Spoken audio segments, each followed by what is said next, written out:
교회를 다니면서도 예수님에 대한 믿음이 미직지근한 사람들이 있습니다. 예수님이 정말 메시아인가? 예수님이 나를 구원시킬 수 있는가? 예수님이 정말 하나님의 아들이신가? 천국과 지옥이 있는가? 예수 믿으면 정말 천국에 갈 수 있는가? 이런 회의를 가지고 사는 사람들이 있습니다. 예수님 당시에도 그런 사람들이 있었습니다. 그렇다면 우리가 어떻게 신앙적 회의를 넘어 확실한 믿음으로 풍성한 은혜의 삶을 살 수 있겠습니까?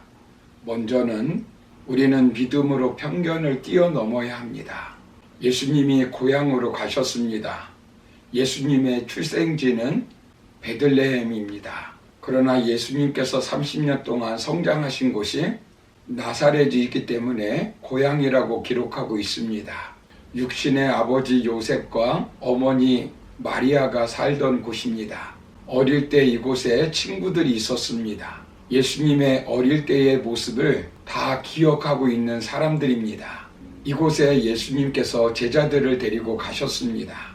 예수님께서 쉬려고 가신 것이 아니라 메시아이심을 증거하러 가신 것입니다. 그래서 안식일이 되어 회당에 들어가셔서 말씀을 전하셨습니다. 어릴 때부터 참석했던 곳입니다. 아마 동네 사람들이 기대했을 것입니다. 정통 랍비가 아니기 때문에 어쩌면 어리둥절했을지도 모릅니다. 이때 읽은 말씀이 오늘 본문에는 나오지 않지만 누가복음 4장 17절 이하를 보시면 이사야서 61장 1절 2절의 말씀을 가지고 설교를 하셨습니다. 예수님의 두 가지 사역, 곧 선지자적 사역과 메시아적 사역을 증거하고 있는 것입니다. 첫째는 예수님이 신명기 18장 15절 18절에서 예언된 바로 그 선지자로서 심령이 가난한 자들에게 말씀을 전하는 복음을 전하는 자이심을 증거하고 있는 것입니다. 둘째는 예수님이 하나님의 기름 부으심을 받은 자, 곧 메시아로서 영적으로 눈멀고 포로된 자들을 죄악에서 자유케 하시기 위해서 오신 분이라는 것입니다. 제사장, 선지자, 왕이 기름 부음을 받았듯이 예수님께서 메시아로서 기름 부음을 받았다는 것입니다. 은혜와 자비를 얻기 위해서 마음의 문을 열어놓은 가난한 자들에게 복음을 전하는 자가 바로 예수님이라는 것입니다. 포로된 자에게 자유를 주시는 분, 즉 온 인류를 죄와 사망의 그늘에서 해방시킬 분이 바로 예수님이라는 것입니다. 눈먼 자에게 다시 보게 하시는 분, 즉 육체적으로나 영적으로 눈먼 자에게 시력을 회복시킬 분이 바로 예수님이라는 것입니다. 눌린 자에게 자유를 주시는 분, 죄의 노예가 되어 세상의 근심과 걱정에 얽매이는 자들에게 영혼의 평온과 자유를 주시는 분이 바로 예수님이라는 것입니다. 이사야서 61장 1절 2절의 말씀이 이사야의 예언대로 실제로 메시아가 오셔서 회당 사람들에게 그것을 증거하고 있다는 것입니다. 실로 오늘이야말로 구원받은 날이요 하나님 앞에서 결단을 내려야 할 날이라는 것입니다. 누가복음 4장 21절을 보시면 이에 예수께서 저희에게 말씀하시되 이 글이 오늘날 너희 귀에 응하였느니라 라고 말씀합니다. 로마의 압제로부터 고통을 당했던 유대인들은 이날을 기다리던 사람들입니다. 그런데 바로 그들이 기다렸던 주인공이 바로 예수님이라는 것입니다. 12명의 제자들을 데리고 와서 이 혁명적인 말을 선포하는 예수님의 말씀을 듣고 이들은 어떻게 반응합니까? 첫 번째 반응은 사람들이 듣고 놀란 것입니다. 원문의 뜻은 정신을 잃다, 공황, 충격, 놀람으로 일격을 가하다라는 말이 포함되어 있습니다. 매우 큰 충격을 받았다는 것입니다. 오늘날로 말하면 예수님을 구주로 믿기만 하면 인간의 가장 숙면적인 난제인 죽음의 문제를 해결할 수 있다는 것입니다. 모든 죄를 용서해 주신다는 것입니다. 참된 평안과 안식을 주신다는 것입니다. 영적, 육적 질병을 고쳐주신다는 것입니다. 그래서 이들은 두 가지 질문을 합니다. 첫째가 출처의 문제입니다. 어디에서 이것을 배웠느냐 하는 것입니다. 둘째는 그 지혜와 능력이 누구에게서 왔느냐는 것입니다.